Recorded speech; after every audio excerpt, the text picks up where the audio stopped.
So Spruce Mountain has changed my life as many others' lives here in our community. I am from Franklin County, grew up in Strong. I went to Mount Abram, but up in that area there's not a lot of employment options. So Farmington base, this area is where you're going to find most of your employment.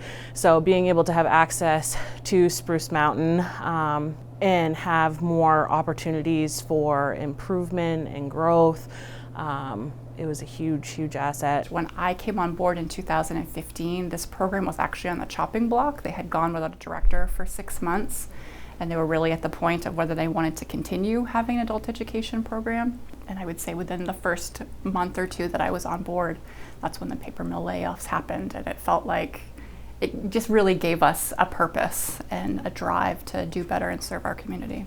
Between the years 2015 and 2018, our student enrollment increased by 173%. We're not open just 9 to 5. We have evening time, so people that do work are able to access education in the evening.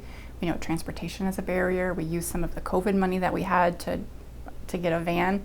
We go and pick up students who live in the J. Livermore area so that they can attend class. We're working with a local agency, Western Maine Community Action, to provide on-site childcare.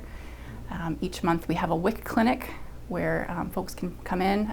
So not only are they able to feed their babies and children, but they're also able to hear about our learning opportunities for them. About 6 years ago, we noted that we had a problem getting medical assistants. We had, I think we were up to 11 positions open at that point in time. They were limited specifically to our community college systems. So, and that's a 2-year commitment. Lots can come up in 2 years that can stop somebody from continuing to that and through that program. We needed them now. We couldn't wait 2 years. So we started talking with Spruce Mountain Adult Ed, specifically Robyn Raymond. We decided that 16 weeks of classes in classroom. Then we were going to do 160 hours of clinical time in a office practice to kind of utilize what you learned in the classroom. And then you could sit and take one of the national exams. We are currently working on our 7th cohort that'll start in September. When I had started the program, the CASAS test, the math test piece, was always a downfall for me with math. And Betsy, there was probably a handful of us that she sat with. And I mean, she was here 2-3 hours before my medical assistant class started, teaching us how to deal with like fractions and decimals and all that stuff. And I deal with that every single day in my job.